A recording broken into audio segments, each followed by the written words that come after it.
Welcome to the Crystal Library, a pocket-sized portal into the magical, mysterious, and sometimes misunderstood world of crystals. I'm your host, Ashleigh, and each week I'll guide you as we explore one enchanting stone, its history, lore, healing properties, and one easy way to invite its magic into your everyday life. Whether you're crystal curious or deep in the woo, this is your space to learn, explore, and expand your connection to the mineral realm, one glittering gem at a time. So let's open the library and see which crystal wants to speak today. I want to start today by admitting something that might surprise you. I've been bopping around in the crystal world for years. I have held hundreds, thousands of stones, studied them, felt them, built this entire podcast around them. And Jade, one of the most ancient, most revered, most universally recognized stones on this planet, never spoke to me, not once. I'd pick it up and feel nothing. I walk through Chinatown in San Francisco. Jade is everywhere, every window, bowls, doorways. Beautiful, yes. Ancient, of course. But it just was something that never really resounded with me. I felt like it was a stone or is a stone that is really for somebody else. And I, for a long time, thought that was my limitation. Maybe I just wasn't a jade person. And I wasn't a jade person, but not for the reason I thought. I wasn't connecting with jade because I had only ever been introduced to, I would say, more of the costume aspect of it. The bracelet, the lucky charm, the wealth stone.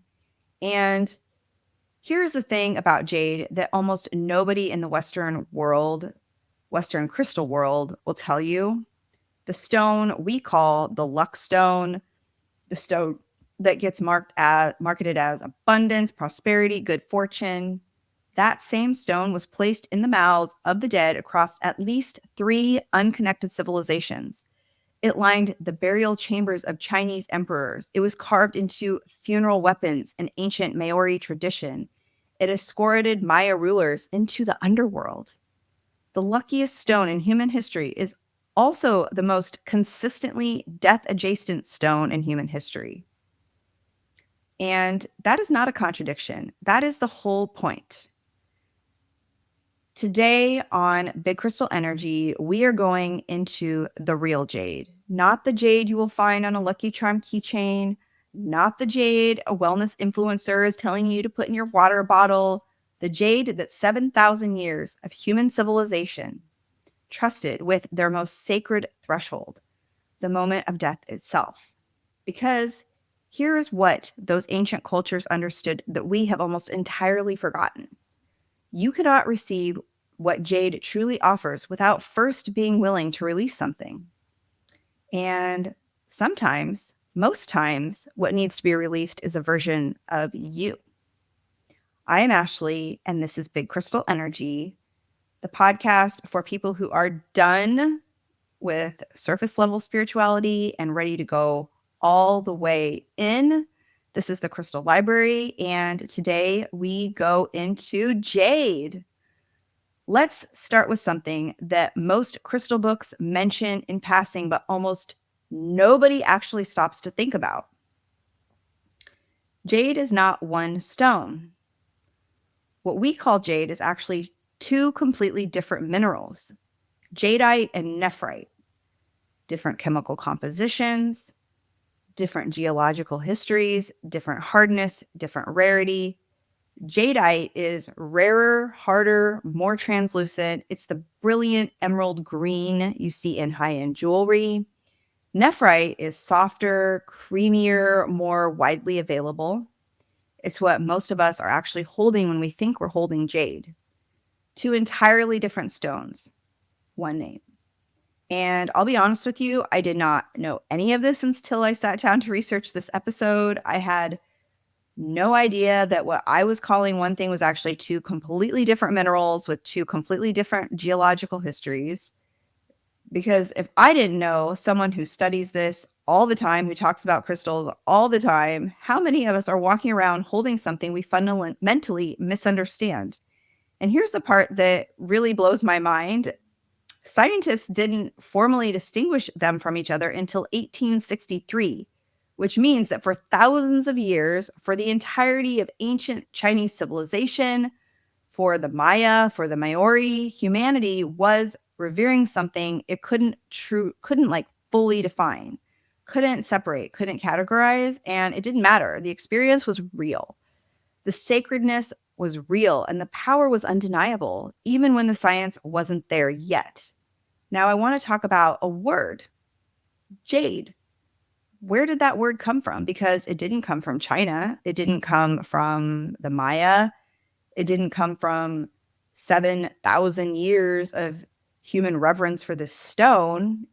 It came from Spanish conquistadors.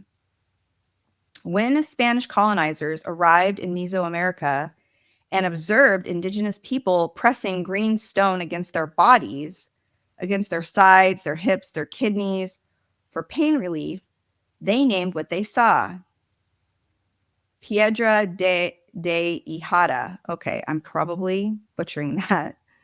Stone of the flank, stone of the loin. The French shortened it to Lahada, which I'm probably butchering too, or La Jade. I don't know. You guys, don't judge me. And that became jade. The Western world named one of the most sacred stones in human history after a single moment of colonial observation. Not after ceremony, not after burial rites, not after 7,000 years of a civilization calling the stone something else entirely, after a kidney remedy. So what was jade called before that moment?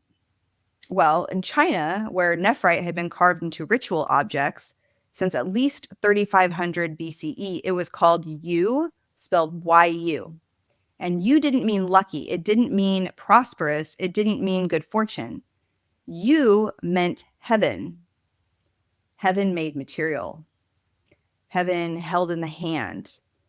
This is what 7,000 years of Chinese civilization believed they were touching. Not a charm, not a wealth magnet, heaven itself, condensed into stone given to human hands. And we renamed it after a kidney remedy. I want you to sit with that for a moment because it's kind of funny. Because the story of Jade, the real story, is partly the story of what happens when something sacred gets stripped of its name, when heaven gets called something smaller, and what it costs us when we forget what we were actually holding. I want to talk about how Jade is born because this is where the story stops being metaphor and starts being literal. Jade, both Jadeite and Nephrite, is a metamorphic stone. And if you've been listening to the Crystal Library for a while, you know that when I say metamorphic, I don't just mean a geologic classification. I mean the stone has a creation story built entirely around transformation under extreme conditions. Heat, pressure, time, forces so intense that whatever the original material was, it cannot remain what it was. It has to become something else entirely. In other words, the stone has to die to become jade. But jadeite takes us even further. And this is the part that stopped me completely when I found it. Jadeite forms in subconduction zones.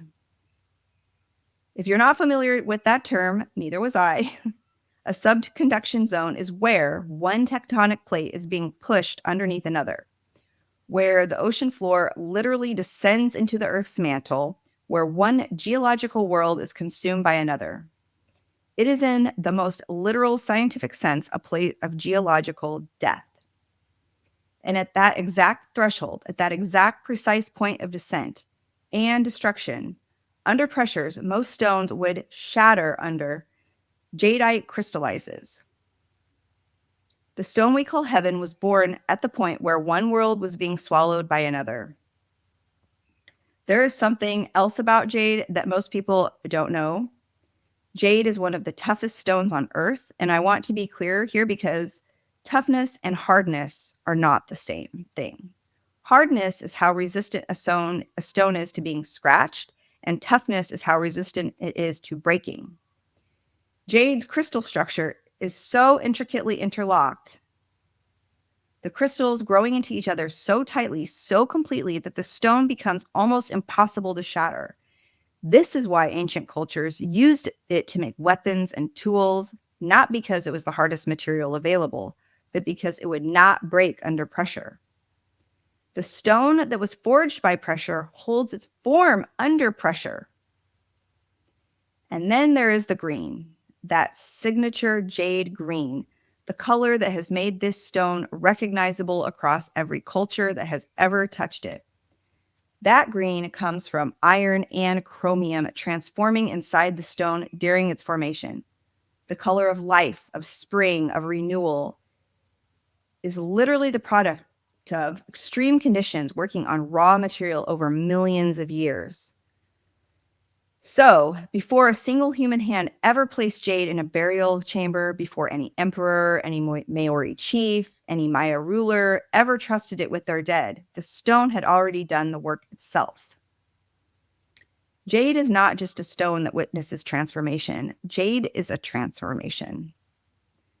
Jade is the transformation. The ancient cultures who trusted this stone with their most sacred threshold weren't projecting meaning onto jade. They were reading it. Okay, time for a little sip of my drink before we move on. I want to take you across 4 civilizations now. 4 cultures separated by oceans, by centuries, by language, by every possible measure of human difference. And I want you to watch what they all do with the same stone. Jade has been present in Chinese civilization for at least 7,000 years. 7,000 years. To put that in perspective, the pyramids of Egypt are roughly 4,500 years old. Jade in China predates the pyramids by 2.5 millennia. From the very beginning, the Chinese didn't treat jade as decoration. They treated it as the most sacred material in existence. In ancient China, jade was considered the world's most beautiful natural material, not gold, not silver, not diamonds, jade. And it was carved into ritual objects, not because it was pretty, but because it was believed to be alive. The Chinese believed jade breathed. They believed it had its own qi, its own life force, that holding it long enough, the stone's virtues would transfer into the body. And those virtues were specific. Confucius himself encoded 5 virtues into jade: charity, wisdom, justice, modesty, and courage. Not luck, not prosperity, courage. And here is something that I really was stopped by when I discovered it in my research. In the Chinese written language, the character for king, Wang, and the character for jade, Yu, differ by a single brushstroke. 1 dot. The Chinese didn't just call jade heaven, they placed it 1 stroke away from kingship in their alphabet. And when Chinese emperors died, when the most powerful human beings in one of the most powerful civilizations in history made their final transition, jade went with them into the burial chamber, into the burial suite, placed in the mouth, over the eyes, in every opening of the body. Because jade was trusted to do what no human attendant could do: escort the soul across the threshold. On the other side of the world, in what we now call New Zealand, nephrite jade is known as Punamu. Punamu? Sorry. And the Māori relationship with Punamu is unlike anything else in the stone world. When a piece of Punamu was carved, shaped into an amulet, a weapon, a ceremonial object, it was given a name, the name of an ancestor who had died.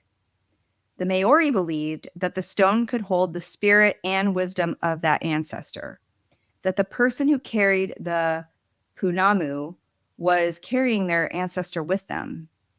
Their protection, their knowledge, their identity, preserved in stone, passed forward through generations.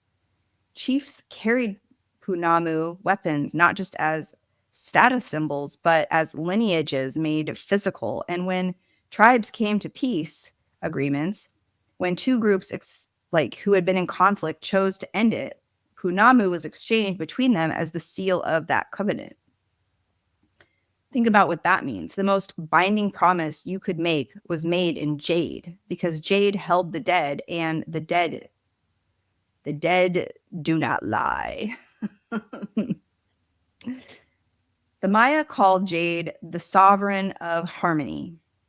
Not the sovereign of luck, not the sovereign of wealth, the sovereign of harmony, which is very different and a much more demanding title, because harmony doesn't mean comfort.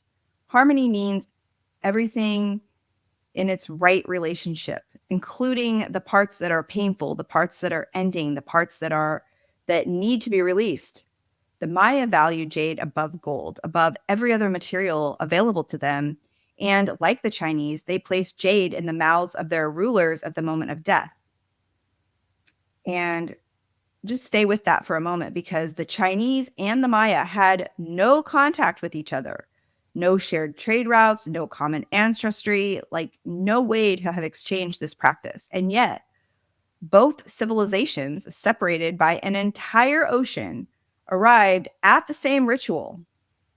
Jade in the mouth at the threshold of death. And I think that's fucking wild, if I do so myself. Okay.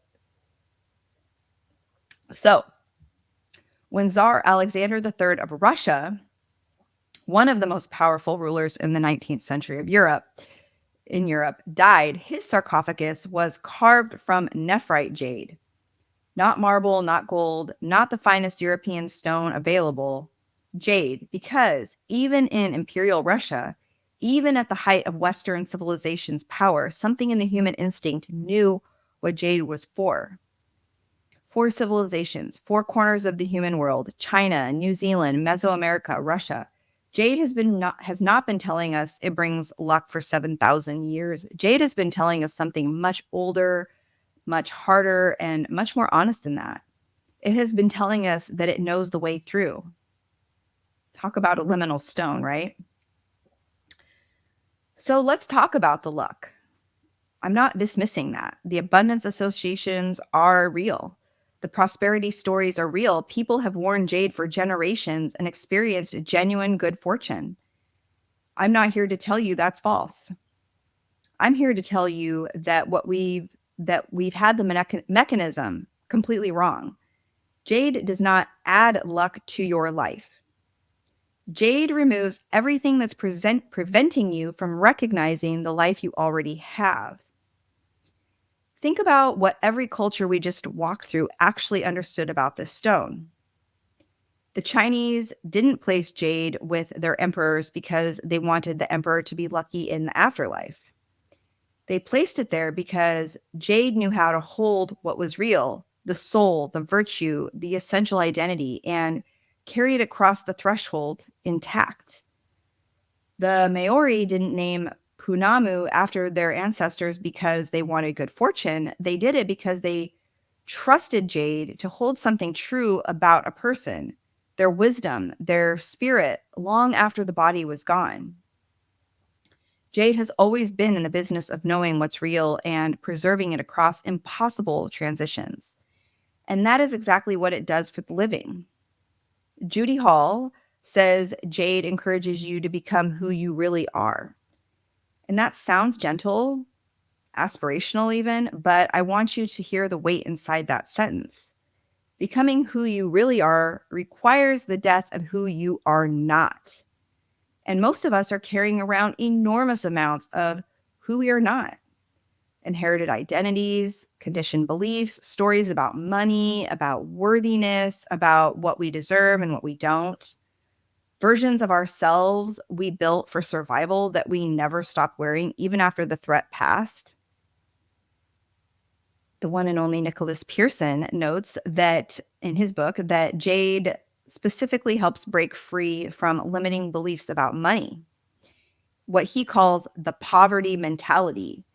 And I find that fascinating, not because it's a propensity stone doing prosperity, not propensity, Not because it's a prosperity stone doing prosperity things, but because the poverty mentality is one of the most stubborn, false selves we carry. It's an identity built around lack, around not enough, around the belief that abundance belongs to somebody else.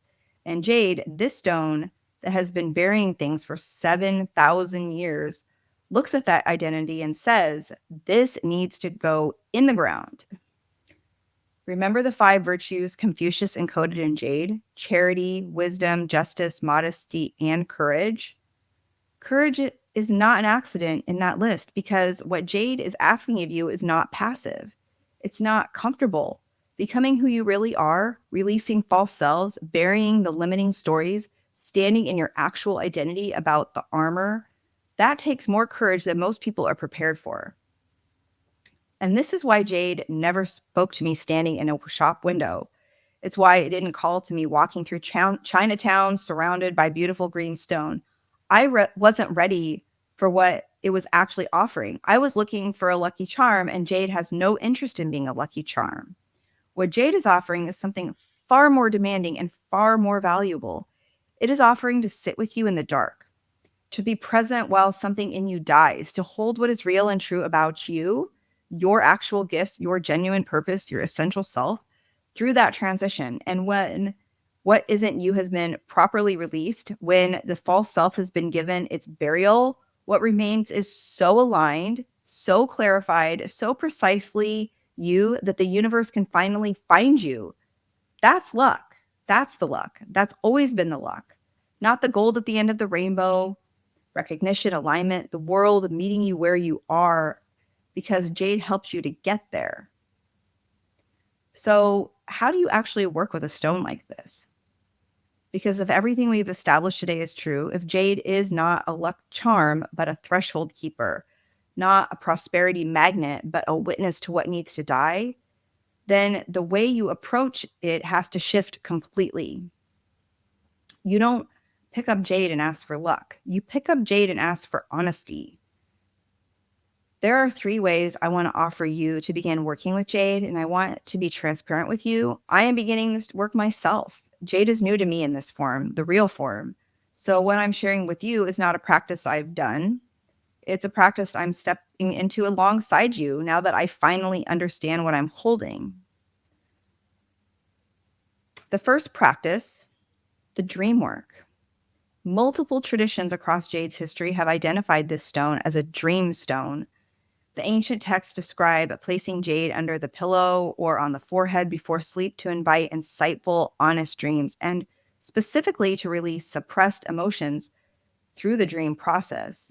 And the Mayan tradition goes even further. Jade was believed to connect the dreamer with the elders, with the accumulated wisdom of those who had already made the crossing. The dream time was understood as a place where that knowledge became accessible.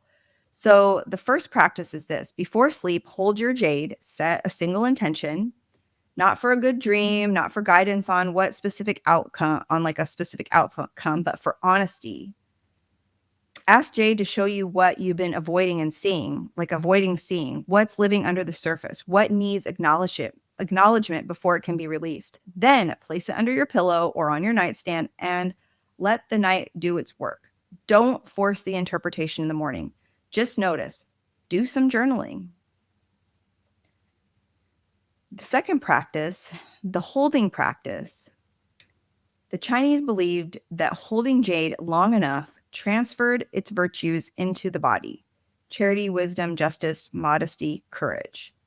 I want you to take that literally and personally. Hold your Jade. Hold it in both hands if possible and ask one question. Not what do I want, not what am I calling in, but what in me is ready to be released? What identity, what story, what version of yourself that you built for survival but you no longer need? What belief about money, about worthiness, about what you deserve? Hold the stone, hold the question. Don't rush to answer it. Jade has been patient for 7,000 years. It can wait for you to be honest. Okay. The third practice, and this practice, which I like the most, honestly, wearing Jade intentionally. If you wear Jade, or when you begin to, don't put it on as a lucky charm. Put it on as a living question. Every time it catches your eye, every time you feel its weight, let it ask you, who am I really and what am I still pretending to be? That's not a comfortable daily practice, but it is transformative. Because here's what Jade is ultimately teaching, what it has been teaching every civilization that ever trusted it with their dead. The transition is not the enemy. The resistance to the transition is, and Jade, held honestly, helps you stop resisting. Every culture we visited today, China, the Māori, the Maya, understood that working with Jade required ceremony, not because ceremony is theatrical, but because ceremony marks a moment as real. It says, this transition is happening. I am witnessing it. It matters. So I want to close today with a ritual in 3 parts. You will need your jade, or if you don't have jade yet, hold the intention of it. You will need a piece of paper and something to write with, and if you can, a candle, because we are working at a threshold today, and fire has always known how to hold that space. Find somewhere quiet, sit with your jade in your hands. So part 1 is the naming. This is the part that requires courage.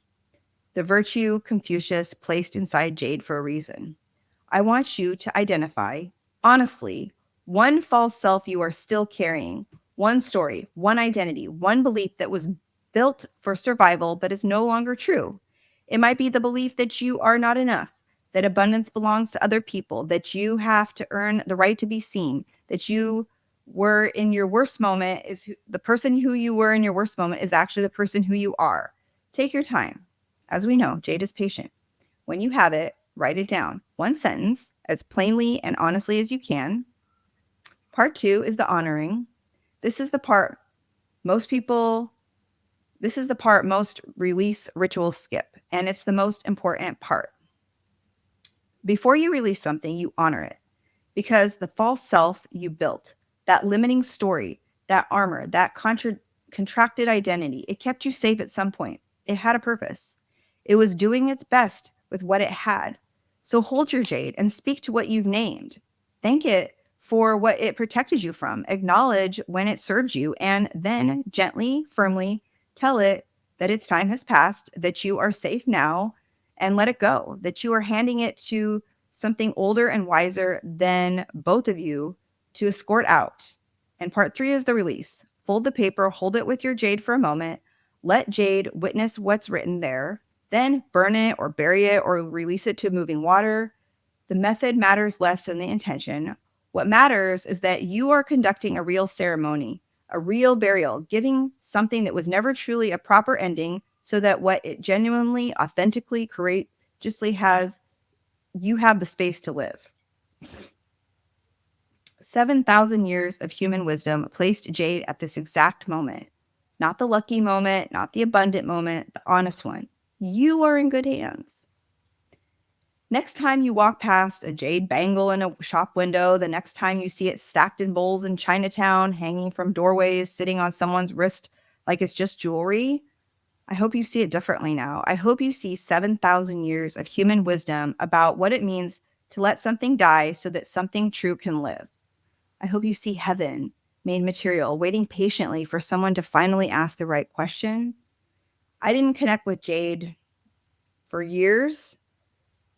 Now I know it wasn't withholding itself from me. I was waiting until I was ready to meet it, honestly. I wonder if it's been waiting for you too.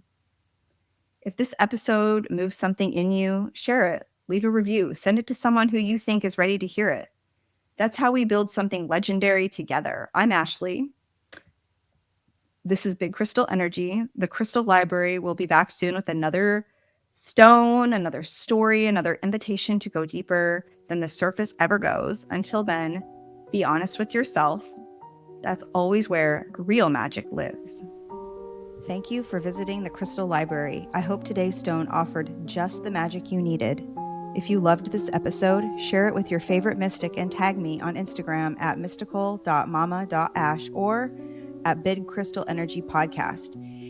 And if you're feeling generous, leave a 5-star rating and review. It helps this magic reach more curious souls. Until next time, keep your crystals close and your intuition closer.